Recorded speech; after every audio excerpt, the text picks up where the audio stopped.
Olá pessoal, tudo bem com vocês? Sejam todos muito bem-vindos ao primeiro episódio do podcast Atualizando de 2024. É com muita alegria que anunciamos a retomada das nossas atividades do podcast Atualizando, a primeira gravação desse ano de 2024, embora esse intervalo aí de 100 gravações aí do podcast, eu quero lembrar a todos que nós temos um repertório bastante significativo para vocês consultarem. Quem ainda não viu, né, a coleção de episódios do podcast Atualizando dos anos anteriores, vale a pena conferir.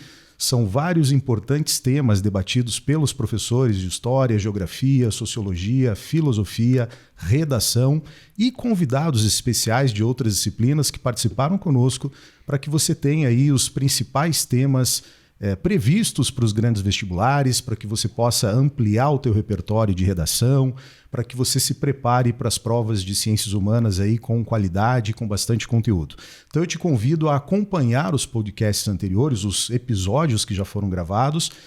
Você tem acesso na plataforma Posiplay do Curso Positivo e também no YouTube, no Spotify, pode acompanhar o Atualizando, ok? Nesse primeiro episódio de 2024, nós vamos conversar com o professor Alexandre, de Geografia, para um tema super importante que acreditamos possa ser abordado aí nos principais vestibulares, que é o novo Atlas Geográfico Escolar divulgado pelo IBGE, lançado pelo IBGE agora no mês de abril desse ano, e que merece o nosso comentário, a nossa análise, sobretudo aqui consultando o mestre da Geografia, o professor Alexandre.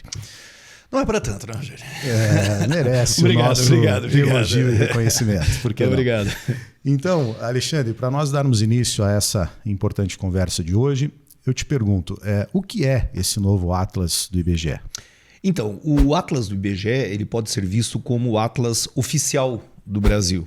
O IBGE tem a sua origem lá em volta dos anos 40, né? E em 1956 foi feita a primeira edição desse Atlas. Como o nome diz, né? Escolar, ele tem uma função didática, né? Então ele tem todo um acabamento, todo um direcionamento para o ensino, em especial médio e fundamental, né? Essa é a ideia do Atlas. Esse Atlas, a primeira edição então em 1957, ele chega agora na sua 9ª edição, né? Porque o IBGE, além desse Atlas, ele tem uma série de outros produtos cartográficos, né? Que são as chamadas bases cartográficas, outros estudos que eles fazem. Mas esse, ele como o nome diz, ele é escolar, ele já é lapidado para que tenha o aproveitamento nas escolas. E ele é de livre acesso, né?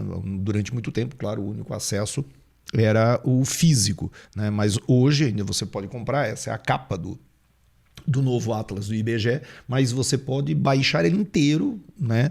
Online, todo, inteiro. Né? Até seria interessante uma sugestão para quem nos acompanha, se quiser acompanhar a nossa conversa, acessando também o site do IBGE, se você estiver nos acompanhando vamos deixar computador. O link, quer dizer, vai ficar o link embaixo aí para você ter acesso lá na biblioteca do IBGE e já conhece todo o produto. Quem tiver interesse pode acompanhar a tua análise também, né, diante da visualização do Atlas no site do IBGE, atlasescolar.ibge.gov, se não estou enganado. A biblioteca do IBGE, você acha bem fácil. E os outros mapas, né, que já estão atualizados com o novo censo, dados internacionais, ele é tanto humano quanto físico, então ele é um Atlas bem abrangente. E até fazendo um comercial aí para o IBGE, né?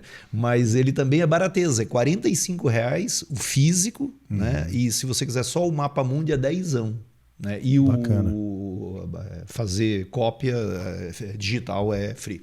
Né? Bacana, é um material importante, né, para os nossos alunos terem esse acompanhamento também das aulas de geografia, enfim, terem ali a possibilidade de consultar qualquer dúvida, né, e visualização de mapas, que é sempre muito importante. E importantes vestibulares como, por exemplo, o FUVEST, usam, né, essas bases cartográficas. Né? Então é importante dar uma olhadinha.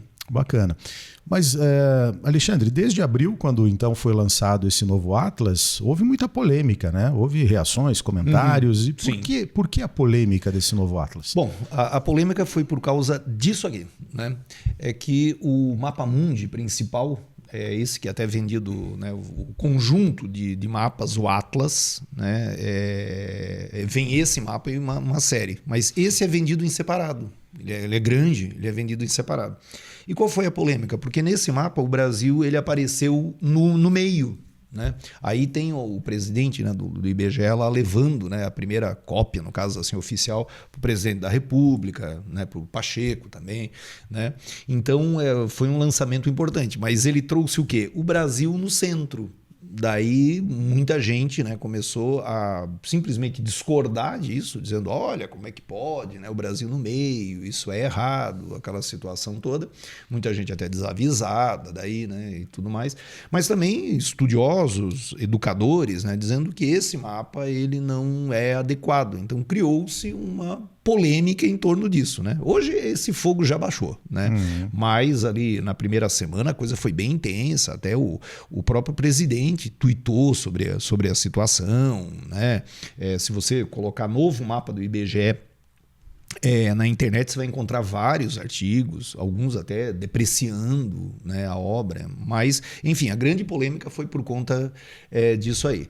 Aí você fala assim, bom, Alexandre, então todos os mapas mundis, os planisférios desse Atlas estão desse jeito? Não, só alguns. Os outros mantiveram, né, a situação tradicional da Europa no meio e tal, mas esse saiu com essa situação aí. Mas tem sentido essa polêmica? Seria inadequado representar dessa forma? Nós podemos colocar o Brasil representado no centro? É possível? Não, é possível. Né? Será que essa polêmica tem razão de ser? Assim, tem a razão porque foge daquilo que é o habitual de nós observarmos os planisférios. O padrão. Né? Você pode até, que a gente trata depois ali adiante, né? Por que se tomou essa situação. Mas errado de forma nenhuma não está. Né? E daí por quê? Então até deixa eu mostrar uma coisa. Eu separei aqui, ó. Do jornal aí, o Zero Hora, né? Na sua parte, veja, sobre educação, diz assim, né? Atlas do IBGE com o Brasil no centro do globo gera discussão sobre o marco zero dos mapas. Né? Então, segura isso aí. Tá. Então, veja, o Atlas anterior e os anteriores, esse era o planisfério oficial. Né? Ele até no Atlas ele ocupa 2 páginas, assim, né? Então, tá aí o que a gente está muito acostumado. Né? O meridiano de Greenwich no centro. O meridiano de Greenwich, ele no caso, o marco zero para você fazer o estabelecimento leste-oeste. E, inclusive, está de aniversário esse ano, né? Em 1884, na Convenção de Washington, do primeiro meridiano, do meridiano inicial, foi reconhecido o meridiano de Greenwich como meridiano que é o meridiano central, para referência das medidas das longitudes. Né? E aí também, né, já alerto, né, a partir daí foi estabelecido o Sistema Internacional de Fusos Horários. Então nós temos aí a situação, o reconhecimento está fazendo aniversário e também o Sistema Internacional de Fusos Horários. Tá. Mas daí tem isso aqui, ó, mais um da revista Fórum aí, né? Mapa Mundi, confira outros países que já fizeram isso também. Né? Então eu até peguei lá dessa reportagem da revista Fórum outros mapas que tem essa situação. Então, ó, isso aqui é o tradicional, né, que nós temos aí, né, tal. Mas olha esse aqui. Esse aqui mostra os Estados Unidos no centro, né, pelo menos no eixo ali entre leste e oeste, né? Claro que ele está no norte, né? Mas ó, aqui você tem o Japão no centro. Então isso é possível. Então aquela primeira coisa, até nas aulas de cartografia nós comentamos, né? Pode o diferente? Pode, né? É igual a representação do norte para cima. É apenas uma convenção, nós não temos referência no espaço sideral para afirmarmos que o norte é para cima. Sim. Mas como boa parte desse conhecimento evoluiu do Oriente Médio, da Europa e tal, ali o norte é para cima e o meridiano de Greenwich que passa na Europa, convenientemente nos mapas, acaba ficando no meio. Mas eu fiz uma coisa aqui, Rogério, quer ver? O pessoal aqui vai dar um close aqui. Aqui você tem, né, o globo terrestre, que é a real forma. Né? A Terra não é uma esfera perfeita, mas se aproxima muito disso aqui.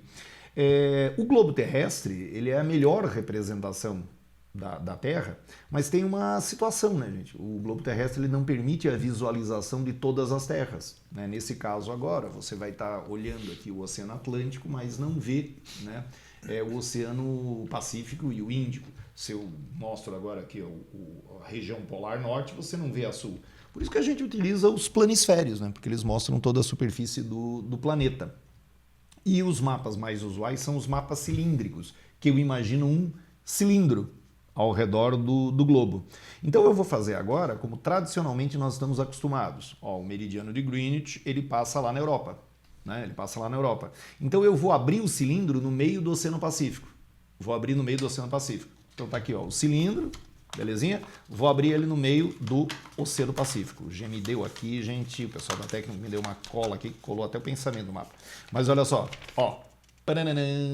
quando eu cortei no meio do Oceano Pacífico, o que aconteceu? A Europa ficou no meio, certo? E é assim que nós nos habituamos a observar. Sim. Beleza, então tá.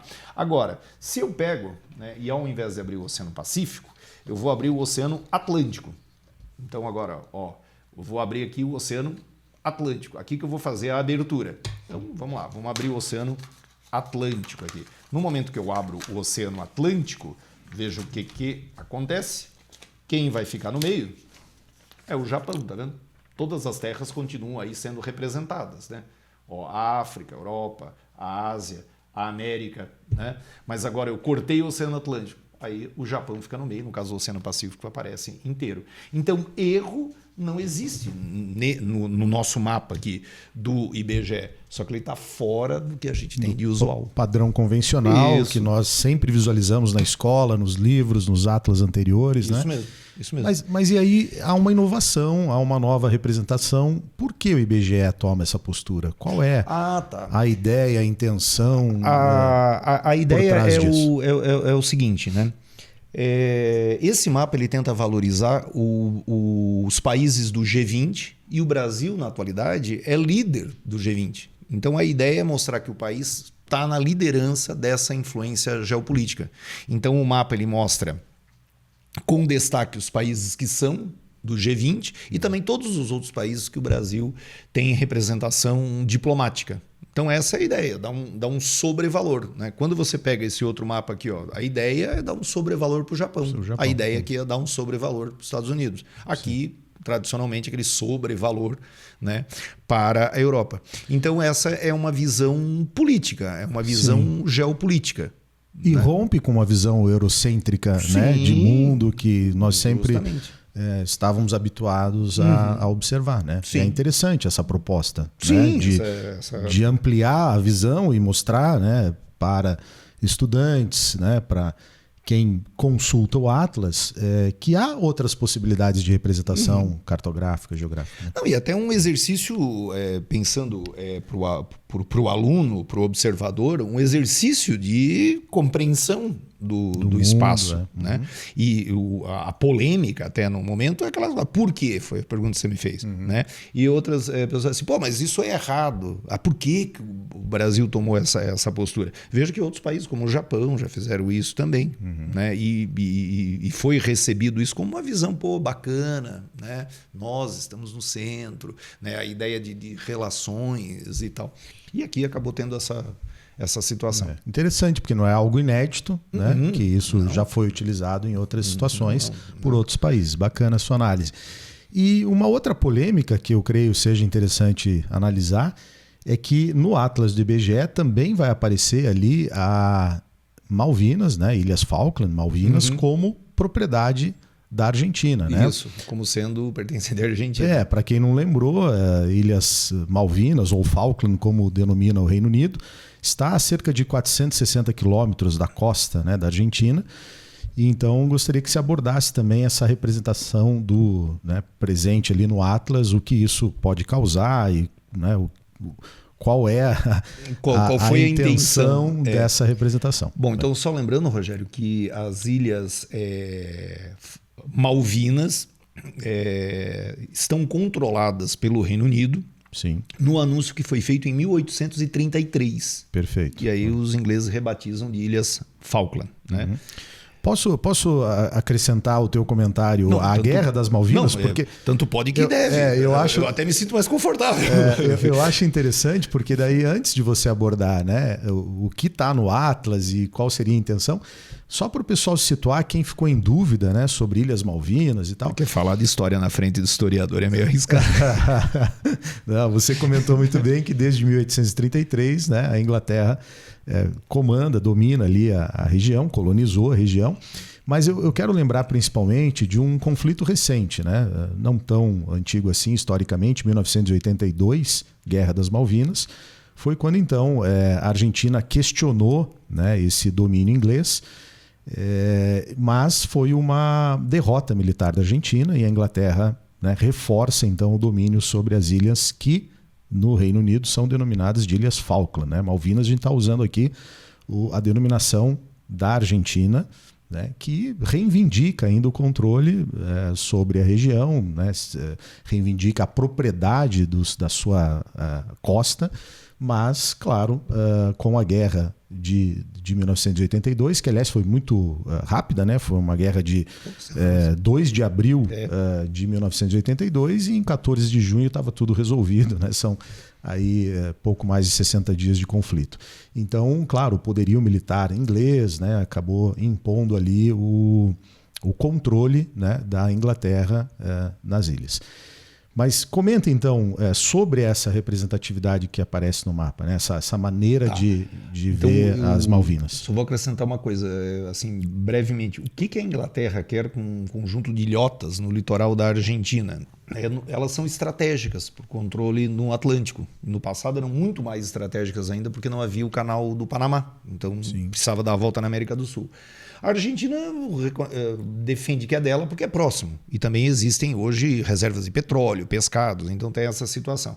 Atropelando aí o tempo, né, o governo Kirchner, né, voltou a falar desse assunto, né, e agora o governo Milei também volta a falar desse assunto. A Inglaterra vê isso como em cortes internacionais, por exemplo, não, tal, como um caso encerrado, eles não discutem. Mas a ONU defende. Mas daí o que deu no Brasil, já que é da Inglaterra, ir lá dizer que é da Argentina? Aí é uma coisa curiosa, porque em 1833, quando o Reino Unido fez o anúncio, a embaixada do Brasil em Londres foi orientada para não dar reconhecimento, né? Porque já havia naquela época um movimento assim de uma agenda de descolonização. Então o Brasil historicamente não fez esse reconhecimento, né? Há alguns anos o Brasil permitiu que aviões, né, ingleses fizessem pousos no Brasil para reabastecimento e tal, e a Argentina reclamou disso, disse, olha, né, e tal. Então agora essa posição do Itamaraty ela foi reafirmada, né? Então o Brasil ele está dizendo, olha, né, nós queremos que diplomaticamente seja da Argentina. Esse é o posicionamento, né? Muita gente tratou isso como um erro, né? Confesso que eu também achei que tinha sido, né, um erro, assim, uma petulância, uma provocação, mas há um embasamento diplomático por trás dessa situação. Bacana, isso a gente pode atribuir aí algo de positivo? Seria bom ou ruim? O Brasil se alinhando com o eixo do posição? Sul. Né? É o Brasil se alinhando com o eixo do Sul. É o Brasil reforçando sua liderança até dentro do Mercosul. Perfeito. Tem isso, né? Mas é interessante deixar claro que isso não é uma provocação, isso não teve, por exemplo, qualquer manifestação do governo do Reino Unido, qualquer situação assim. Mas é um posicionamento que o Brasil não mantém de hoje, veja, desde 1833. O Rogério, que é mais velho, lembra? Né? Não, mas você lembra durante a Guerra das Malvinas que teve um avião de combate? Sim. Que ele precisou descer no Rio de Janeiro, né? Exato. Então o Brasil ele assumiu uma posição assim, não, teve problema, a gente confiscou o bicho aqui. Né? Daí fez ali não, então reabastece e vai embora, mas não faça mais isso, né? E tal. Que nós temos que manter boas relações também, né, com os dois países, evidentemente. É uma posição diplomática estratégica, né? Aí esse papo das Malvinas é isso aí. E com relação ao uso desse novo Atlas do IBGE, a gente pode considerar que ele é obrigatório? Não, ele não é obrigatório. Não é. Mas olha só, Rogério, só reafirmando uma coisa, né? Ele é bom ou ruim? Esse tipo aqui, eu já falei há pouco, é interessante porque você tem assim, tá vendo? O meridiano de Greenwich no meio, 180 graus de longitude para um lado, 180 graus de longitude para o outro. né? Então você tem a ideia assim da disposição de todas as longitudes, né? Você mantém aquela coisa, claro, ó, o Brasil, o Japão está no hemisfério leste. Né? Então você tem isso aqui que é uma visão, pode ser vista como mais prática. E já consolidada, né? Já consolidada. É difícil romper com essa representação. O pessoal aí na aula de fuso horário, a tal da linha internacional de data, né? Ó, você passou para o leste, menos um dia, passou para o oeste, mais um dia e tal. Mas quando você pega esse mapa agora do IBGE, ó, ali está o meridiano de Greenwich. E ali está a linha internacional de data. Então, nessa visão, né, eu volto a afirmar, causa uma estranheza, até porque não dizer uma dificuldade. Né? Mas veja, o Japão continua no hemisfério oriental, mas quando você olha aqui agora, ele fica a oeste. Né? Então, veja, passada essa linha ali, lá é o hemisfério leste. Ó, o leste começa aqui e vai até o Japão. Sim. É isso. Né? Mas, por exemplo, um aluno de ensino médio já tem uma certa dificuldade, para o público em geral. Imagina uma criança de quinta série. Né? Então não tem a obrigatoriedade de usar o Atlas. Não né? tem obrigatoriedade, de jeito nenhum. Não há uma obrigatoriedade. Ele é sugestão. Legal. Eu acho que foi muito válida a tua análise, muito interessante, necessária e que nos traz mais um importante repertório aí para as provas de vestibular. Mas eu te pergunto ainda para talvez finalizar aqui a nossa conversa, de como isso pode ser abordado em questões de geografia, como você imagina que esse tema polêmico, importante, possa ser abordado numa questão de vestibular? Bom, eu penso que o aproveitamento do Atlas, e se você tiver a oportunidade de xeretar o Atlas, principalmente os mapas com novas informações demográficas do último censo, né? Redistribuição de indústrias e tal pelo território, que o Atlas está muito bom. Então, talvez dá uma xeretada nisso. Agora, especificamente sobre isso, né? Esse roteirinho de conversa que nós fizemos aqui, né? Onde a gente abordou aí, por que causou polêmica? Né? Por que o Brasil no centro? Pode ou não pode? Né? Isso deve ser abordado. E eu ainda faria um alerta do seguinte: nós estamos muito acostumados nas aulas aí de cartografia, em especial quando se trata de planisférios, utilizarmos os mapas cilíndricos, onde os meridianos eles aparecem retos, que é o mapa de Mercator, que é o mais famoso, e o mapa de Peters. Né? Esse mapa aqui ele é pseudo-cilíndrico. Por que quase pseudo-cilíndrico? Porque veja que os meridianos eles aparecem curvos. Então tem isso. Né? Daí, gente, eu não vou entrar naquele papo lá, mas lembra, quanto mais se afasta do Equador, maiores deformações, isso você confere na aula de cartografia. Mas então ele tenta diminuir as deformações quando eu me afasto do Equador. E ele, até botei aí, é um mapa afilático. Né? O que é um mapa afilático? Ele distorce tanto forma quanto área. Não tem como pegar a forma esférica, né, e representar num plano sem que ocorram deformações. Sim. Então, se pegar aqui o mapa famoso, né, o mapa de Mercator, né, o que esse mapa faz? Ele valoriza a forma. O outro de Peters valoriza a área. Né? Então, esse mapa ele distorce de tudo um pouco. Isso é curioso, né, porque a tradução de afilático até seria semelhante ao original, seria uma tradução livre, né? E daí você vai dizer, mas ele é semelhante e distorce tanto forma quanto área, porque como não tem como produzir um mapa perfeito, existe um mapa adequado para alguma coisa, esse mapa distorce as duas coisas para que essa representação no plano, que sempre tem deformações, fique mais próximo do que é a realidade. Né? E esse Eckert aí, ele tem várias variações, né? E ele está usando aí, ó, Eckert 3. É um cartógrafo que até anotei, ele faleceu em 1938, um cartógrafo alemão menos conhecido. Né? Muitos livros aí sequer abordam a sua... Né? Mas ele fez exercícios cartográficos que são bem significativos. Então, além disso, ó, por quê? Né? Se está certo, se está errado, se é obrigatório, que você também fez. Né? Ainda tem essa situação aqui, né, de ter essa projeção que não é tão usual nas provas de vestibular. Então, pode ser uma dica boa. Perfeito. Acho que beleza? Conseguimos abordar bem aí essas questões relacionadas ao novo mapa do IBGE. E eu agradeço muito, Alexandre, a tua participação, tua análise. Perfeito. E se você curtiu esse episódio, deixa o seu like, faz a inscrição no nosso canal para você receber as notificações dos próximos episódios. E como eu falei no início, acompanhe todo o repertório que você tem aí disponível nas plataformas. do podcast Atualizando. Bons estudos, um grande abraço e até breve.